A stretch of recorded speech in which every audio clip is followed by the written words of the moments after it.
Yeah. Beep, boop, boop, boop, boop. Hey, yeah, translating. We're back, everybody, for a new episode of Translating Love with me, Woifi. And me, Dani. Hello, everybody, and thank you for tuning in, turning on, turning off. Turning up, bro. Don't turn off, please.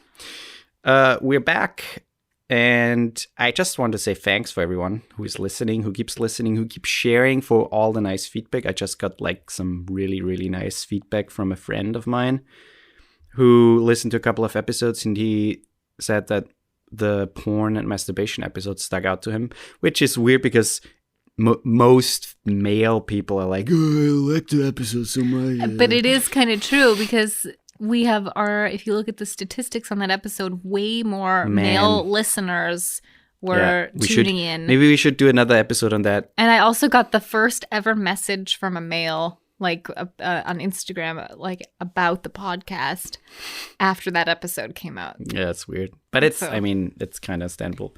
But it's cool that people, especially male people, because I think that episode is more specifically targeted to a male audience, in the sense that I think male or heterosexual people can, like, guys can learn from that a little bit more, probably.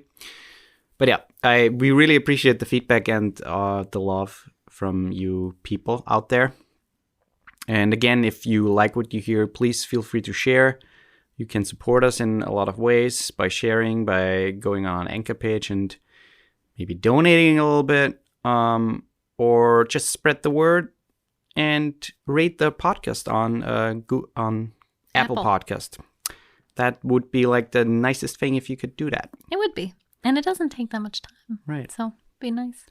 So, today we have, I don't know what the topic is right now. So, you probably read it already in the title of the podcast episode. But it's about our, like, relationship with our own bodily health. But also, like, with physical, I wouldn't say sports, but, like, physical activities. And then also, like, how that whole thing translate into, like, eating or, like, foods, and then into sexual health, because it kind of all connects somehow a little bit.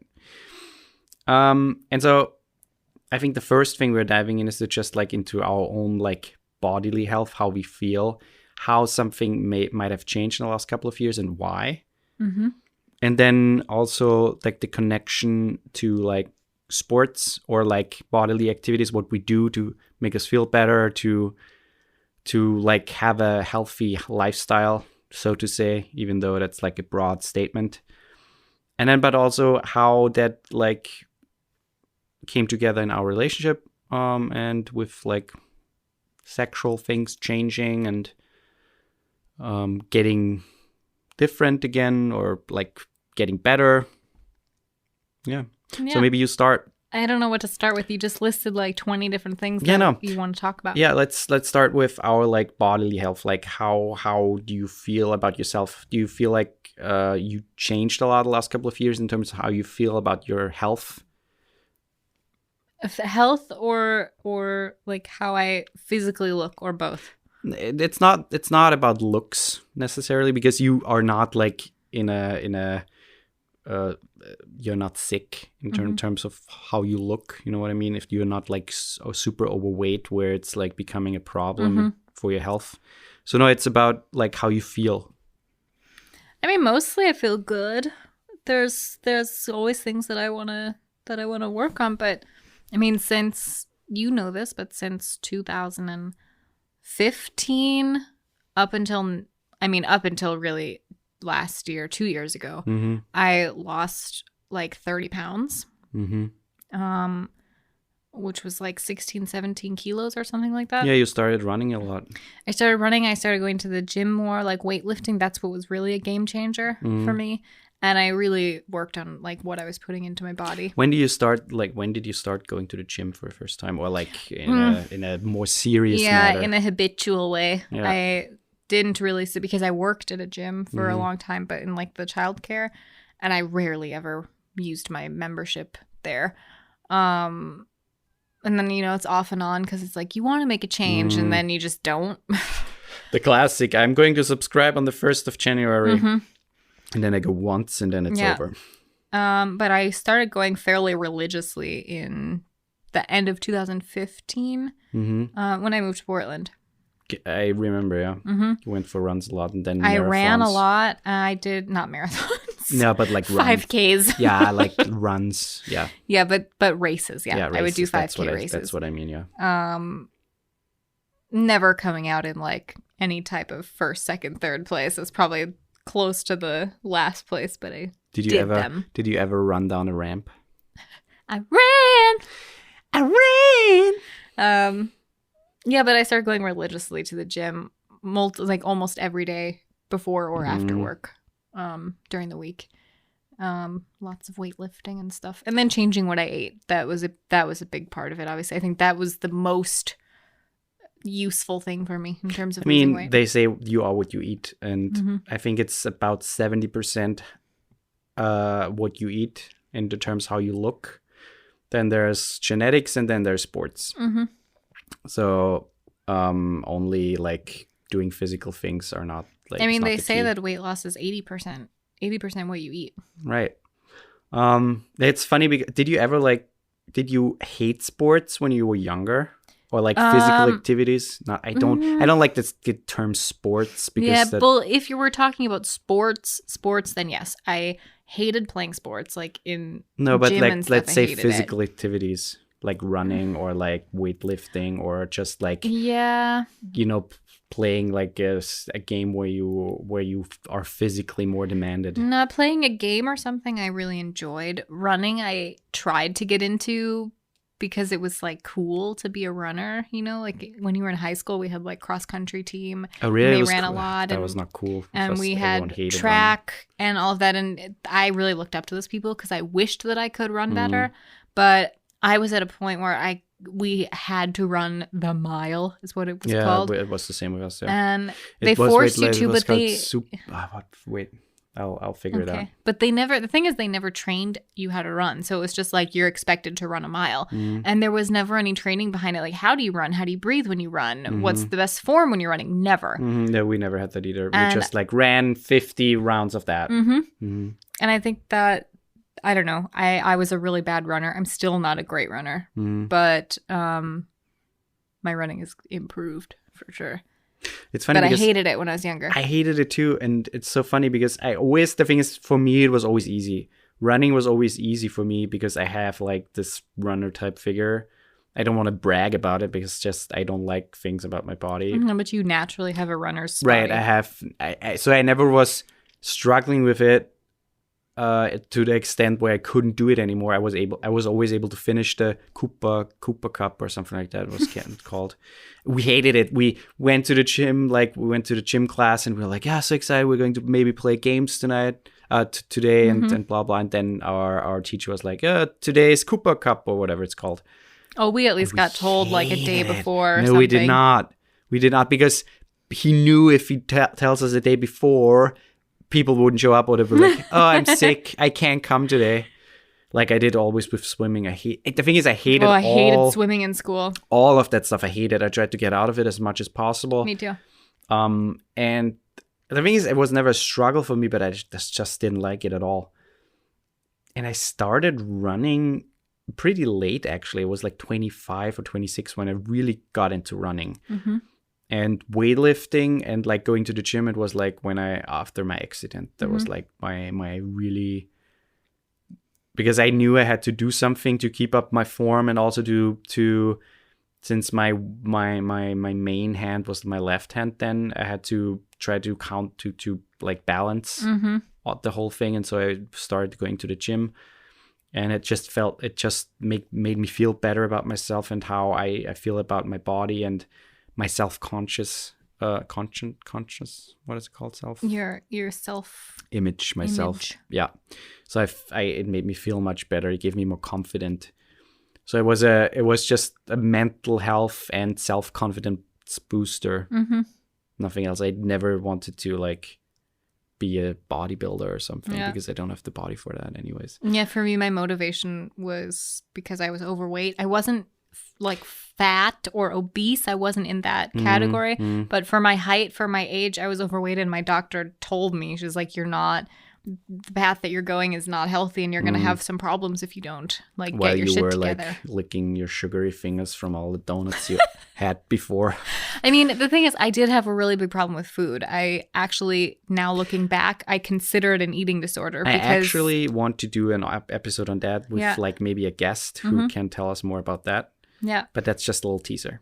But I consider myself of having an eating disorder where it was very mental for me, where if I was stressed, if I was sad, anything that wasn't happy, I would eat. And I would eat the most horrible shit and binge it. Like it wasn't just like, oh, I'm going to have a piece of chocolate or something. I would binge it. I would eat an entire pint of Ben & Jerry's 3 times a week if I was having a bad week. Oh, wow. And I never really saw that as an eating disorder. I just thought of it as, oh, I'm sad and this is comfort food. And that was a big part of the problem for me. It's so weird because those eating disorder, I mean, I don't want to go too deep into the whole thing, but those eating disorders have a huge impact, obviously, on our mental health and also on our like bodily health. And but then the combination is just the worst if you fall into one of those holes and if you can't understand when your body is really hungry or when it's just like the craving that you need to fill for whatever reason. And it's hard to get out of that. It's a serious problem. Well, and not just hard to get out of, but it sticks with you. So, I mean, I still have all of those thoughts about it. When I'm really stressed, I crave all of those things that I craved before, but it's just about now I have the self-control to not do it. And I know how far I've come in terms of, okay, let's not rely on food. Let's not rely on this to make me feel better. It's funny because when you start thinking about when you get like more, the thing is, you're getting old. Everyone is getting old. So at some point you have to. Oh, I'm not getting old. Make a conscious decision how you want to live your life, and I think we all want to live a life that is fairly happy without disease or any problem fairly early. So. Eating healthy is like one of the biggest things, and it can be fun. It can be done in a very easy way. And again, it's everything in moderation. It doesn't mean you always have to eat. Right. Everything has to be healthy. It's not right. It's not about we eat plenty of crap. Right. We eat a burger once in a while, or more once in a while. But it's not about that. I don't want to preach eat healthy or whatever, but I think you have to make a decision where you say, okay, I'm cutting out certain things, or I'm trying to not eat certain things that much anymore. Like slowly getting either rid of it or just cutting it out altogether. And sure, once in a while you can treat yourself to something, because I think like a healthy balance is a better way to just strictly say no to everything that is unhealthy. But I mean, things I noticed, I just want to quickly say things I noticed, like as I actually started to lose weight and as I started to eat healthy and do good things for my body, like working out and stuff, I felt not only so confident, like every time when I went to the gym and I could go up like 10 pounds of weight or something, and like what I was doing the week before was too light for me, that was like the best feeling in the world. It's like you accomplish something's working, you're getting stronger. It's fun because the reward is there pretty fast. If once you go like 2-3 weeks, you already see a change happening, and that's I think that's the addicting part of going to the gym and working out, which can again lead to something not so healthy. But I think like in moderation, it's just really good for yourself. And you don't have to necessarily do it in a gym. You can still get like some really basic workout stuff for home, or do even like body weight stuff.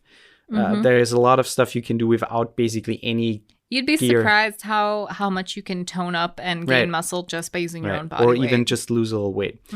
But that's not what I'm saying. I remember when I got into like the gym and running and stuff like that, I also noticed like my focus towards what I put into my body more, and then in terms of what does it give to me in terms of nutrition. I didn't count anything. I wasn't like, oh, this thing has I don't know how many calories. if you do that, that's fine, but I never did that. I was obsessive with that for a while. But I at least looked at the stuff. Okay, what is in that? What does it give it to? What is it like made out of? Mm-hmm.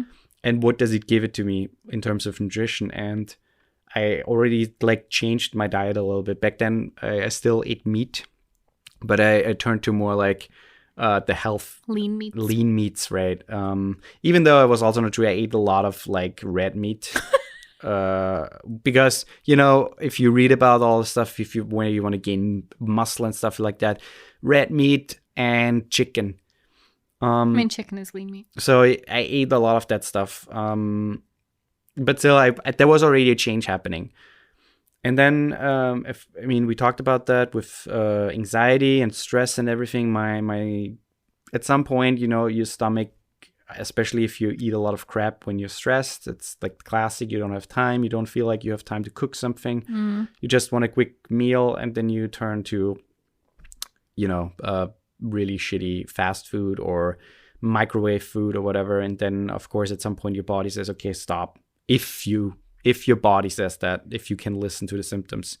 And thankfully, I was able to, and I changed my diet completely with you together. Mm-hmm. And that's also a point I want to go into, because we don't want to preach anything about, we don't want to tell you to do anything, Yeah. It's not like we have figured it out, because I think nobody has figured it out. You have to figure it out for yourself. Well, and also we have our own opinions on Right. this topic, and we don't want to like force those on anyone. So we Right. just want to share what it's been for us. But let's take a quick break and then go to that.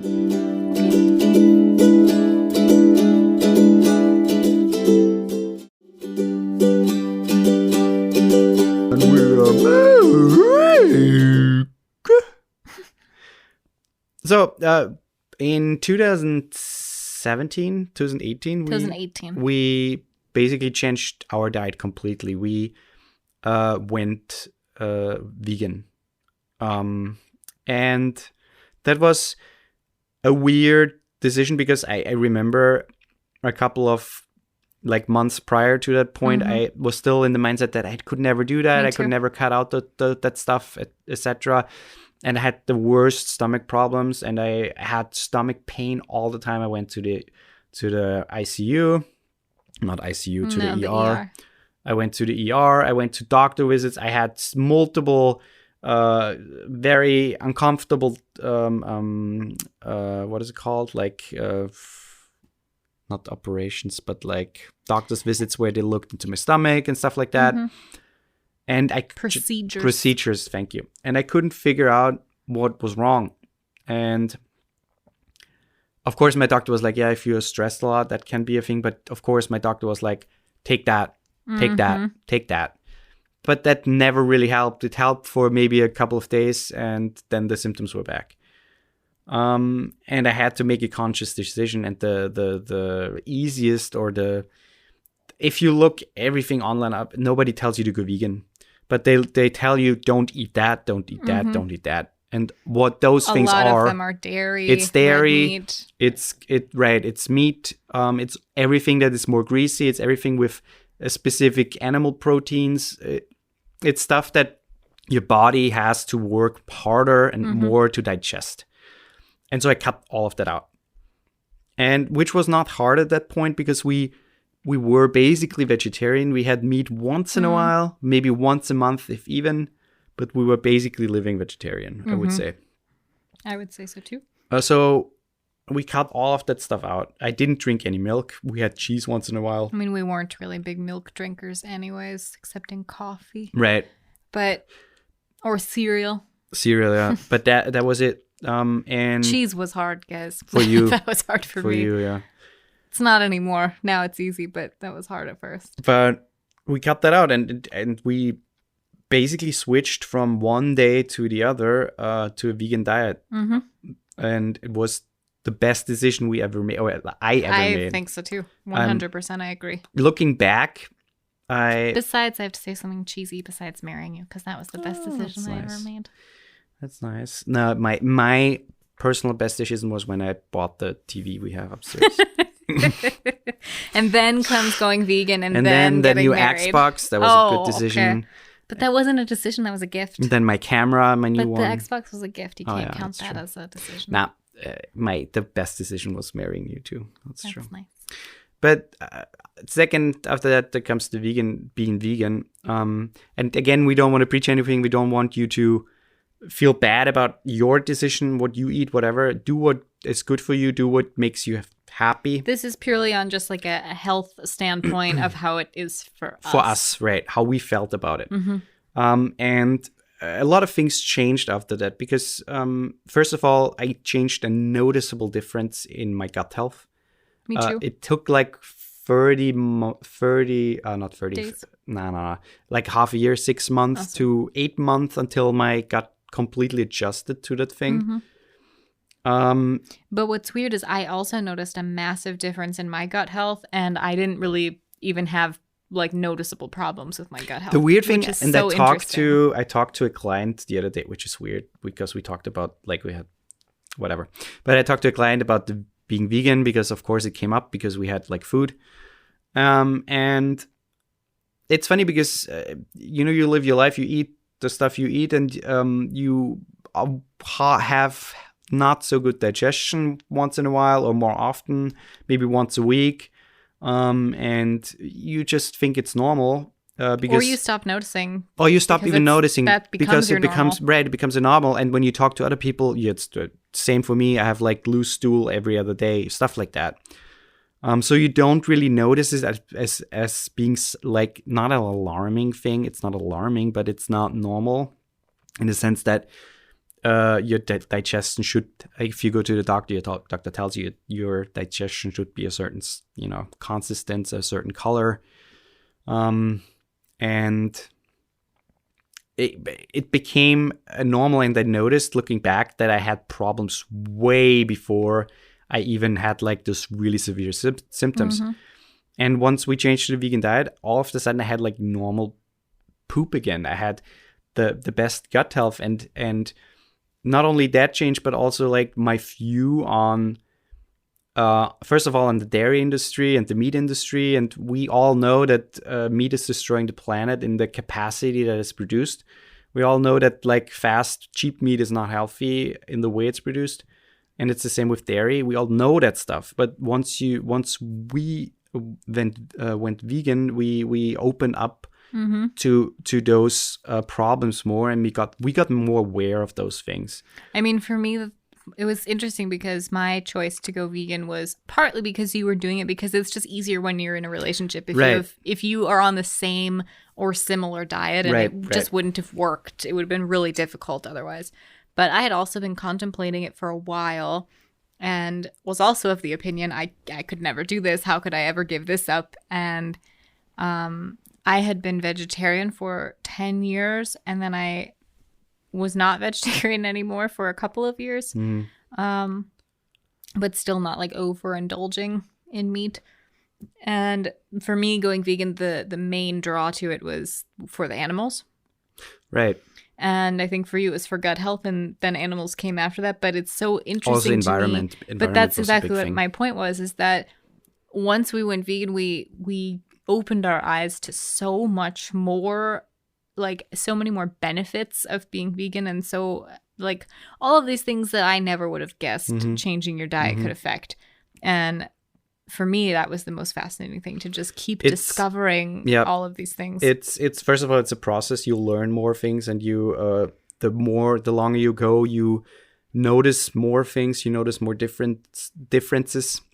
I also feel more, I don't know if you can relate to this because I'm more of like an energy type person, but I feel more like connected to the earth, if that's not a strange thing to say. Me too, in the sense that I know that I don't cause suffering with my choices of eating or buying certain products. But not just to animals. I mean, I do feel more connected to animals now, but also just like the physical earth beneath my feet. That's what I'm saying. I think you get more aware of everything, and you notice things more. You notice that people throw away things. You notice certain behaviors that we, are seeing as normal, like transporting animals from A to B over the, I don't know how many kilometers or miles. It's insane. But I mean, also for me, like just transporting fruits and vegetables from places where they don't grow. Like Right. you're in the US, for example, and I mean it's not in very many places that oranges grow properly. And so I mean Florida, people know Florida iconically for oranges. But so if you think about how does this food get to me? And is this really growing in Wisconsin? I don't think so. Yeah. But it's like you have to think about like how much of an impact it has on the environment just to bring something as simple as an orange to your table. It's everything, yeah. And I think you already made a good point. It's easier if you do it with someone. If you're in a relationship, you do it together. It's much easier because you have like a support system, right? And then you can figure out things. But I don't want to go too deep into the vegan thing. But that changed a lot of things for us, I think, and especially for my health. And that made a noticeable difference in a lot of ways. And I wish that I would have done it much sooner. Me too. I wish that I would have not been the fucking asshole in like high school laughing at vegetarians. I wish I would have not been the toxic male telling other male friends to eat meat because it's manly. I wish I would have not done those things, and I wish I would have opened my eyes much sooner.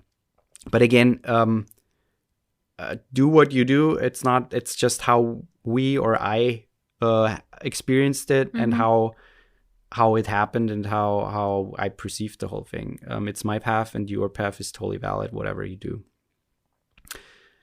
But let's go into the sex thing.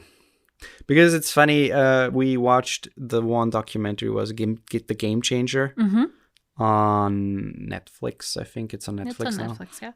I think it's also on YouTube to watch for free, I think. I'm pretty sure. But we watched that documentary. It's pretty interesting.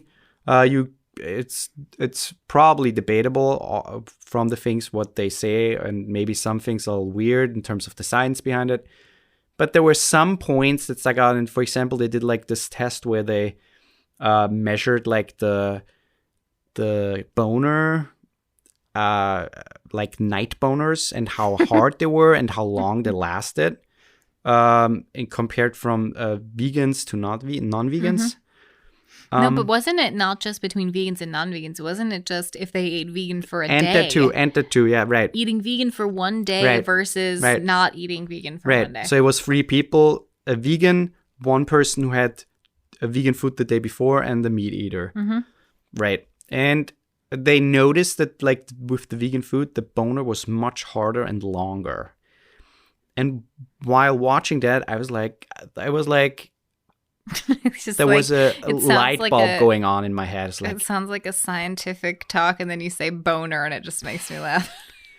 What do you want to say? Like hard erect penis. Erect penis. The erection. But there was like a light bulb going on in my head. I was like, oh yeah, I did not think about that, but that's totally how it is. And it's weird because you don't think about that stuff because... but it was also the same for me, not my erect penis, but it was also the same for me, where once they said that, and you also were like, oh yeah, I was also like, oh yeah, because I've noticed that it's with funny you as well. Because as a man growing up, you notice things when you like go into puberty, and when you notice that your penis gets like erect, and you notice how hard it gets usually, but it usually fades. So at a certain age, it usually fades and it doesn't get as hard anymore, or it doesn't get as hard as often anymore, because that's just normal. But it's not. It's based on what we eat. And of course, also on stress and stuff like that. But also a huge part is based on what we eat and what we consume every day. And it's funny because changed a lot. But I mean, it actually makes sense if you think about it, because just use the example of any guy who has had too much to drink and then wants to have sex, and things aren't usually working the way that they normally work. Yeah. It's because of what you're putting into your body that's creating that. Right. And it's funny because when people ask me how, like, especially after we went vegan for a couple of months, and people ask, like, how are you doing? How are you holding up with the whole thing? Because we were basically the first people who done it in, like, our closer friend circle. Mm-hmm. And I said, I was 28 at that point. Yeah. 28, 29. Nah, 28. Not 27, 28. Yeah. And I said, and I still feel the same. I said, I feel like I'm 20 again. It's so fucking weird, but the time between 2021 Mm-hmm.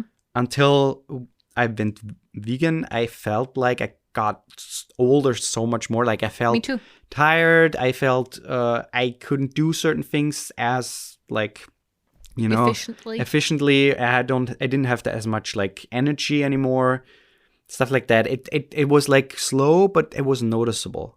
But once we changed our diet, that came back. That, like, it changed, and with that, my sexual activity changed down there. And I can really, if you plan, like, sex night, eat vegan. Like, plan out the day, just eat vegan. It's easy, it's convenient, and it makes a noticeable difference. I can tell you that. I can too. But to end the whole thing, or to make it full circle, I think a big thing in, like, being in a relationship is to, especially nowadays with gyms mostly not open, in some places they're open, but if you're not a gym goer and you have a hard time motivating yourself to do something, even if it's just walking, there are a lot of ways what you can do, especially if you're in a relationship with someone, and you can push each other. For example, you can buy or you can, like, get, like, those step counters where you track your steps, and you can set, like, a goal for each day, and you can, like, basically try to make it like a little game. Try to reach 10,000 or 12,000 each day. Start with that, or maybe try to say, okay, let's go for a short run. It's a nice day. Let's get nice running shoes. They make a difference, and then let's go for a nice run. Even if it's just like 10 minutes. That's fine. I can attest to that. The right shoes really do make all of the difference, because I don't have a runner's body. I am pear shaped, and that does not make for a runner. And when I wear the shoes that work best for me, I run so much better and so much longer than I do with the wrong pair of shoes. And you can motivate yourself. Go running together, do stuff together. Go hiking, go into the woods and go for long walks. Or even work out together at home, like do dance workouts, do like put up like an ab workout on YouTube, 20 minutes, and do it together, stuff like that, where you can, you know, have fun together, where you can... I'm going to hold you to this, because you just said do dance workouts together, and I asked you to do one with me. I wouldn't do one. Come on, they're so fun. You look so stupid when you do it. It's hilarious. You end up laughing the whole time, which is great. Maybe. But yeah, to just bring it full circle, do stuff together, because it's easier. It's not easy to motivate yourself to, you know, work out alone at home, but if you see the other person trying to work out, and if you say, or if the other person pushes you, like, hey, let's do this now, and it's easy, it's much easier. And I mean, when especially in times like this, I think it's really important to get some, like, good endorphins going in your body, and because it does really change your overall mood. Even if you do something for 15 minutes, just like 15 minutes of some sort of physical activity makes such a difference. Or non-super physical activity. Do some yoga, do some meditation, anything that's good for your body, that, like, kind of resets everything. And I think it's a great thing to do right now. Same with food. What you put in your body makes a huge difference in terms of your mental health. And if you're anxious, don't obviously drink coffee. If you feel depressed, don't drink alcohol, you know, stuff like that. Put good things, nutritional things into your body. Doesn't necessarily mean the most healthy things, but you know, slow things, small little steps, baby steps make a difference. They do. But yeah, that's it. Do you have anything else to say? I do not. Please go to Apple Podcast and rate the podcast, please. We would really appreciate it. If you like what you hear, you can hit us up on our Instagram. At Translating Love Podcast. And other than that, we hope to see you next week through the microphone. I see you driving with the car right now. That's creepy. Be careful. And other than that, we love you guys, and we hear each other next week.